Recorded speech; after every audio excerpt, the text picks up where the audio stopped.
नमस्कार, मैं जनता गौतम। जिस तरीके से उम्मीद थी संजय राउत की पत्नी को ईडी ने तीन नोटिस दिए, लेकिन तीसरे नोटिस का भी संजय राउत की पत्नी ने ये कहकर जवाब नहीं दिया और ये कह दिया कि वो अब ईडी के सामने फिलहाल उपस्थित नहीं हो सकती है। वो 5 जनवरी को उपस्थित होने की कोशिश करेगी क्योंकि स्वास्थ्य उसका ठीक नहीं है। इससे पहले संजय राउत ये दावा कर रहे थे कि उनकी पत्नी को कोई ईडी का नोटिस नहीं मिला है और भाजपा ये सब ड्रामे कर रही है, लेकिन उसके बाद में जिस तरीके से वो बौखलाए और बौखलाहट में ऐसी बातें कह गए कि लोग भी अब सोचने लगे हैं कि कहीं ना कहीं यहाँ पर दाल में काला ही नहीं बल्कि पूरी दाल काली है, जिसकी वजह से संजय राउत को अपनी गर्दन फंसती हुई नजर आ रही है। संजय राउत को ये लग रहा है कि पसोठाबादी सरकार तो चल रही है उद्धव के इशारे पर, लेकिन गर्दन उनकी फंसने वाली है ईडी के शिकंजे में। संजय राउत ने जो कहा वो बहुत ही हास्यास्पद भी था, शर्मनाक भी था और बेहद ही आपको लगेगा कि मानसिक संतुलन ठीक होने वाला व्यक्ति ऐसी बातें नहीं करेगा। संजय राउत ने यहाँ तक कह दिया कि मैं नंगा आदमी हूँ, मैं सबका बाप हूँ और मैं अगर राज खोलने पर आऊँगा तो तुम्हारे परिवारों तक पहुँच जाऊँगा और तुम सबको देश छोड़कर भागना पड़ेगा। संजय राउत सीधे तौर पर केंद्र सरकार को धमकी देने लगे।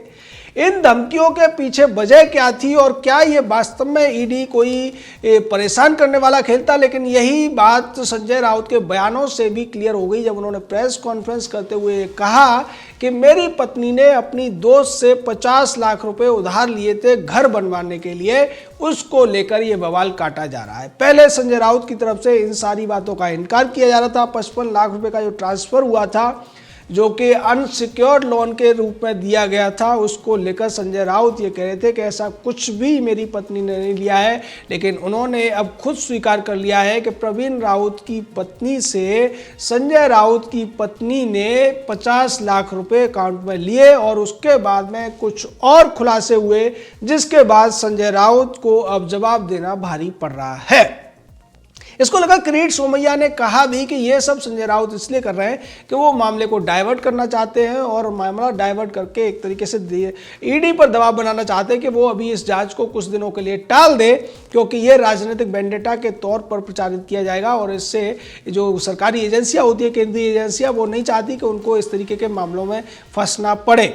लेकिन यहाँ पर एक बड़ा खुलासा और हुआ कि संजय राउत की पत्नी वर्षा राउत के कई और कंपनियों में भी डायरेक्टर के तौर पर नाम है और इसको लेकर अब उनसे सवाल जवाब पूछे जा रहे हैं। एक कंपनी में वो राजू परेलेकर जो पूर्व पत्रकार रहे हैं, अन्ना हजारे के खिलाफ उन्होंने काफ़ी अभियान चलाया था, लेकिन बाद में कांग्रेस पार्टी के कुछ नेताओं द्वारा बंद कमरों में समझा दिए जाने के बाद में वो चुप हो गए थे। इसको लेकर भी कई सारे राज हैं, लेकिन उनको यहाँ खोलने की जरूरत नहीं है। पर राजू परेलेकर की पत्नी सुप्रिया परेलेकर के साथ में वर्षा राउत एक कंपनी में डायरेक्टर है और इस कंपनी के जो भी काम काज हैं उनमें काफ़ी सारे बड़े बड़े काम लिखे हुए हैं।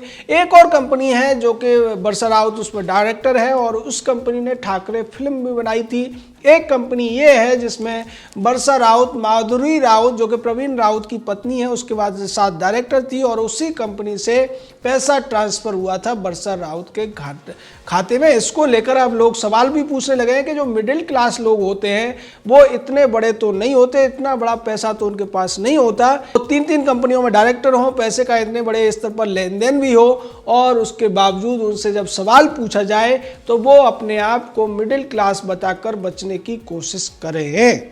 लेकिन जहां तक सवाल है इस पैसे का, तो ये 50 लाख की जो रकम है बहुत छोटी रकम नहीं है और ये जो बात है संजय राउत जैसा दावा कर रहे हैं कि 10 साल पहले की बात है, उस हिसाब से तो ये रकम और ज़्यादा बैठती है, क्योंकि 10 साल पहले जो रुपए की वैल्यू थी, जो परचेजिंग पावर थी, वो आज से लगभग 2 गुना थी। तो ये जो इतनी बड़ी रकम है जिसको कि ईडी ट्रेस कर रही है पीएमसी घोटाले में, जो करीब 5,500 करोड़ का था और इस पूरे घोटाले में Punjab and Maharashtra cooperative bank का पूरा पैसा गोल कर दिया गया था। उसके जो मालिक थे, उसके जो पार्टनर थे उनके द्वारा, या जो लोग उसको कंट्रोल कर रहे थे, और उन्हीं में से एक था प्रवीण राउत, उसमें कर्मचारी था जो जेल भी गया था। उस प्रवीण राउत की पत्नी के और वर्षा राउत के बीच में ये एक लिंक मिला, जिसको लेकर ईडी पूछताछ कर रही है। पूछताछ करने के लिए ईडी ने नवंबर के चौथे महीने में पहली बार ईडी ने नोटिस भेजा था, जिसका एक चिट्ठी लिखकर संजय राउत की तरफ से जवाब दे दिया गया। दोबारा से नोटिस आता है दिसंबर के पहले महीने में, फिर से जवाब दे दिया जाता है। लेकिन ईडी के सामने पेश नहीं होती है वर्षा राउत। और तीसरी बार जब ईडी का नोटिस जाता है तो उससे बचने के लिए संजय राउत एक दूसरे तरीके का पैंतरा खेलते हैं और वो ये कह देते हैं कि ईडी राजनीतिक विद्वेष को पूरा करने के लिए और भारतीय जनता पार्टी के दुश्मनों को डराने के लिए इस्तेमाल की जा रही है। केंद्र सरकार ईडी, सीबीआई और दूसरे जो एजेंसियां हैं उनका इस्तेमाल करके हमें डराने की कोशिश कर रही है, क्योंकि मैंने ही महाविकास अघाड़ी बनवाने में, उसकी सरकार बनवाने में बड़ी भूमिका निभाई थी। ऐसा कहते कहते संजय राउत एकदम से मोदी सरकार के खिलाफ तमाम तरीके के अनर्गल आरोप लगाने लगते हैं। वो यहाँ तक कहते हैं कि आपकी पार्टी के एक नेता के तो 1600 करोड़ रुपए बढ़ गए, मेरा तो इतना नहीं बढ़ा है। 120 लोगों की लिस्ट मेरे पास है और मैं ये लिस्ट शरद पवार से मिलने के बाद में ईडी को देने वाला हूँ। मैं इतना नंगा आदमी हूँ कि मैं अगर अपनी पर आ गया, मैं शिव सैनिक हूँ, मैं सबका बाप हूँ और मैं तुम सबको देश से भगाकर छोड़ूंगा। इस तरीके की जो बातें हैं, ये जो खींच है, ये जो संतुलन खोने वाली बात है, ये पुरानी एक आदत है संजय राउत की। कंगना रनौत से जब उनका झगड़ा हुआ था, जब वो उनके पास तर्क नहीं बचे थे, तो उन्होंने कंगना रनौत को हरामखोर लड़की कह दिया था और बाद में कोर्ट में उन्होंने ये कहने की कोशिश की थी कि हरामखोर का मतलब तो उनका नौटी से था। आप जो बयान उनके सामने आ रहे हैं उनको लेकर अगर जांच होगी, उन पर सवाल उठेंगे तो बाद में वो इन सवालों से भी मुकर जाएंगे। वो कह देंगे कि हमने तो ऐसा सुना था, जैसा जयराम रमेश ने अजीत डोभाल के लड़के के बारे में किया था या फिर राहुल गांधी ने अन्य मामलों में किया था, कोर्ट में माफी मांग ली थी। ये एक राजनीतिक हथकंडा है जो भारत के तमाम जो छुटपैये राजनेता हैं इसको अपनाते रहे हैं पब्लिसिटी पाने के लिए, कि पहले झूठ बोलकर किसी पर आरोप लगा दो और जब मामला अदालत में पहुंच जाए, जब तक अदालत में न पहुंचे तब तक उस आदमी को और ऐसे ही गरियाते रहो, गाली देते रहो, उसको बदनाम करते रहो। लेकिन जैसे ही अदालत में जाए, आप वहां जाकर सीधे तौर पर माफी मांग लो और ये कह दो कि मैंने भावावेश में ऐसा कह दिया, मेरा ऐसा कोई इंटेंशन नहीं था। भारतीय लीगल सिस्टम पूरा का पूरा दो चीज़ों पर डिपेंड करता है, एक मोटिव और एक इंटेंशन। अब यहाँ पर इंटेंशन खत्म होते ही अदालत भी छूट दे देती है कि आप माफ़ी मांग लें और दूसरी पार्टी अगर माफ़ करती है तो केस खत्म हो जाता है। ऐसा कुछ आइडिया या फिर इस तरीके का कोई दबाव डालने की कोशिश ईडी पर संजय राउत करते हुए नजर आ रहे हैं।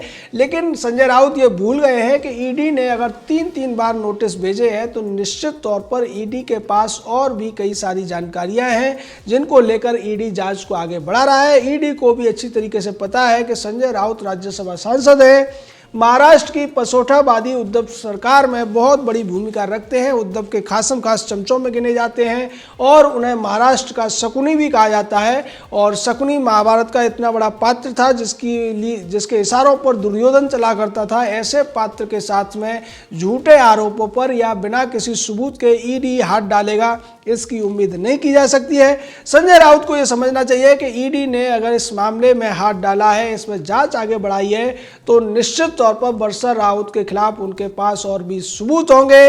उन सबूतों के आधार पर ईडी अगर और नोटिस भेजती है या कोई और कड़ी कार्रवाई करती है तो फिर संजय राउत के पास में बोलने के लिए क्या बचेगा। अभी तक तो वो भाषा की थोड़ी बहुत मर्यादा रख रहे हैं, फिर क्या वो गाली गलौज करने लगेंगे, फिर क्या वो पागलों की तरह बात करने लगेंगे। क्योंकि इस तरीके की बातें करना कि मैं नंगा हूँ, मैं सबका बाप हूँ, सबको देश से भागना पड़ेगा, अगर मैं अपनी पे आ गया तो मैं सबको अंदर करा दूंगा, सबको खत्म कर दूंगा, ये जो बातें हैं ये बताती हैं कि संजय राउत की दुखती रग पर ईडी का पैर पड़ गया है या हाथ पड़ गया है। और अब उन्हें लग रहा है कि अगर ईडी इसी तरीके से जांच आगे बढ़ाता रहा तो कोई भी राज उनका छुपेगा नहीं और उसके साथ साथ जो राज अभी तक उद्धव ठाकरे के भी छुपे हुए हैं वो भी खुल जाएंगे।